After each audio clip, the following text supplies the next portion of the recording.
Yawn. Hello, everybody. Hello. What's up, y'all? Look, sometimes you gotta get it in where you can fit it in. He laying on the bed on the computer, and I was like, I'm about to do this video right now. So we're answering a question. This is the question of the day. I almost forgot the question. So somebody emailed in, and basically, without going into all the details of their question, what they wanted to know was, what do you do when you're not getting none? Like, and this is a woman, and she says that she's hasn't had sex with her husband in many moons. I don't know what that means exactly, but it's been a long time that she's initiated, that she's tried to show interest, that she thinks that, he has some, problems that he's not willing to talk to her about. And my inclination is to think that she's talking about physical, issues or what have you. Mm-hmm. And she's like, I don't know what to do. Like, I can't stay like this. Mm. So that's the question. What do I do?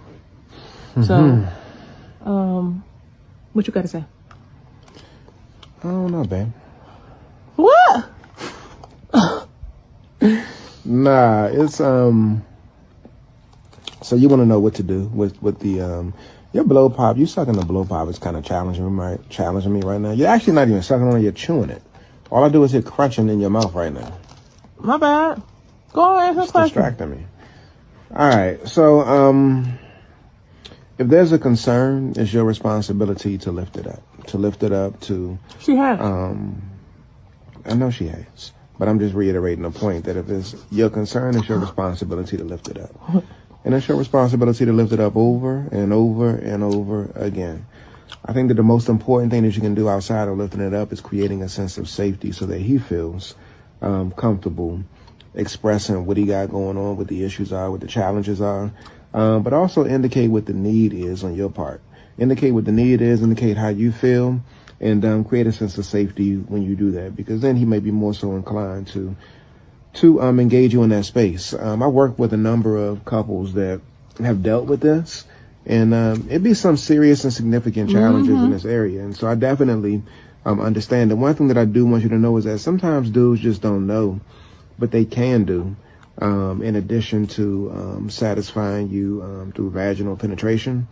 They don't know what they can do to make sure that you're taken care of. And so sometimes we got to be educated. We got to be educated, but we got to feel like it's okay for us to be in the space that we're in if we're coming up short, or if there's some challenges on our part. And so you play a major role in creating that sense of safety based off of your energy, based off of the questions that you ask, based off of the comments that you make, based off of some of the things that you may chuckle at on TV, or some of the things that you may hear on the radio.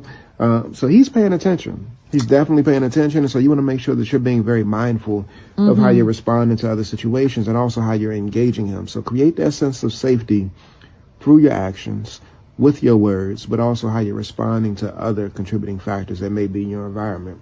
And again, let him know the other ways that he can actually satisfy you outside of vaginal or anal or oral penetration. And so, yeah, that's what I got to say. So let me just say this. I mean, the other piece I just want to add in is that sometimes I think the partner who is having difficulties, sometimes it's because it's a physical issue. Sometimes it's because you're just not as interested. Your libido is not as high. And so one person is just like really wanting more touch, more love, more connection, more physical friction. You know what I'm saying? And the other person is just like, I'm physical good. Friction, that's what we call it. Physical friction. Yeah, friction.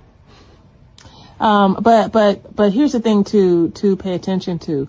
That is a recipe for a sex-starved marriage. We don't want to be in a place where you are in relationship with your partner and they would describe themselves as starving. You don't want them starving. Or thirsty. You don't want them thirsty. You don't want that.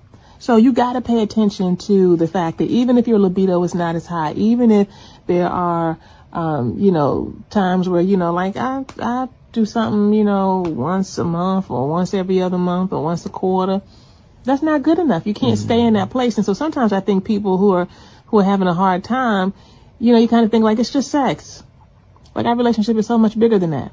And I used to say, I mean, we weren't ever in no sex starved marriage, but I used to say, like, I mean, it's just sex. It's more than this, right? Just that. Though. Yeah, but it is more than just that. And so oftentimes it's not a flat rule, but oftentimes for men, they connect sexually and can then get in touch emotionally through the sexual act. Not like that's the only way they can do it, but that's a major pathway. And then for women, you know, we need to emotionally be turned on and opened up, and then sexually we are able to get turned on and connected in. So do not block yourself, do not block your partner, and do not block your relationship by thinking that it's okay to just not have sex. A healthy relationship requires sex. And I know the person who wrote in here is like, yeah, I know that. That's my problem. Like he's not giving it to me. But I just wanted to add that piece on because I think there are a lot of people who can resonate with the person who's just not as interested or just has issues or difficulty in that area. And they're like, look, life be lifing and this is a lot going on. But guess what? Don't allow yourself to get into a place where that level of distance happens in the relationship. You're not touching. It's a dangerous place to be. Yeah. All right, y'all. We hope this has been of help to you. See you on the next question of the day. Bye-bye. Peace, y'all.